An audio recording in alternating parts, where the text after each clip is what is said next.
On a day like this, of all days, it is believed that justice is not doled out by its citizens, but by something else. You see, this is a small town, inconsequential and easily blurred out on a map. We personally do not mind that. The less outsiders, the less trouble that happens. As I mentioned, we don't deliver justice to those in our town. It is something else that takes care of it for us. Murderers just vanish suddenly the night they kill someone. Rapists are mysteriously gone without a trace.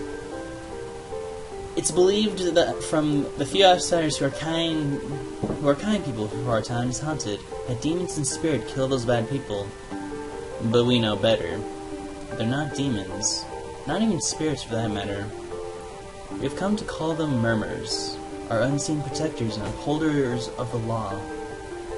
However, I fear I do not have much time left. I may have a few hours before the Murmurs come, before they spirit me away to be punished. It wasn't my fault. I never meant for it to happen. My daughter, she... I suppose I should explain my fate. Why my fate is doomed as it is. I returned home from a stressful day at work. I worked in a small shop in the corner of our town, selling little knickknacks and the random objects you never expect to find. My day didn't go so well. In fact, it was horrible. Everyone seemed to look at me strangely, and every time they tried to speak to me, I just felt hatred and would shout at them, calling them all sorts of names and obscenities. My hatred only grew when I returned home that afternoon to see my beautiful little daughter. She would smile and ask me how my day was, in a very cherub-like voice, hugging me tightly as she could. Inside, I felt violated, like she was some cancerous fiend trying to lick me. I grabbed her shoulder and looked at her with a menacing eye, not at once paying heed to the growing fright and surprise in her pretty little face. I told her it was time to give her a bath, that she was filthy. Without warning, without waiting for an answer on her part, I gripped her shoulder more and jerked her up the stairs. She cried out in pain. My jerk dislocating her shoulder, and she futilely tried to wrench out of my now iron grip. When we had arrived into the bathroom, I threw her in there, carrying, slamming the door shut and tightly behind me, locking it from the outside. I smiled, knowing that I had the only key to get out, as she looks more and more terrified of me. I grabbed hold of her head with my free hand, beginning to turn the faucet on, letting the cold water flood the tub. She struggled, I knew, because I could feel her hand scratching at mine, trying to get me to stop.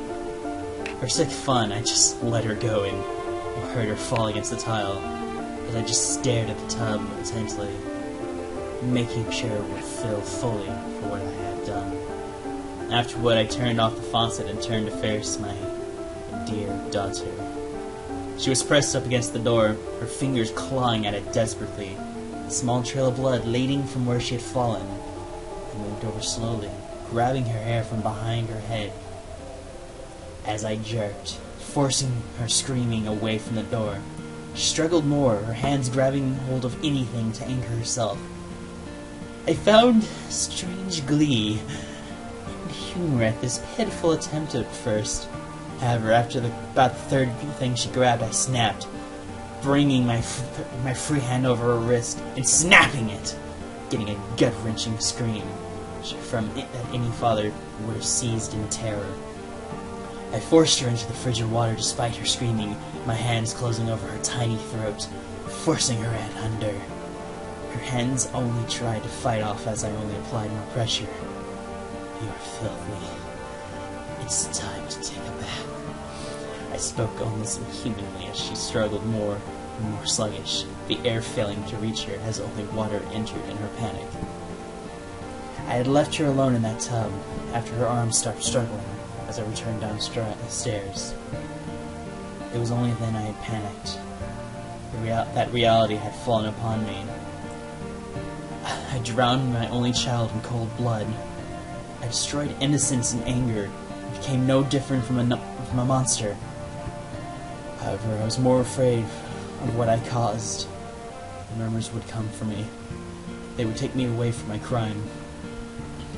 I continued to write this out, knowing that I do not have much time left, I only have a pump shotgun and a knife with me. If the Murmurs are to come and take me, then I'll make sure to kill some of those things before I'm gone. Even now I can hear them. Quiet, echoing, buzzing. Tiny scratches just outside my earshot. And I only saw shadows of eyes near my farthest window. I'm gonna make sure those things die before they take me. It wasn't my fault she died. I never wanted my daughter to die.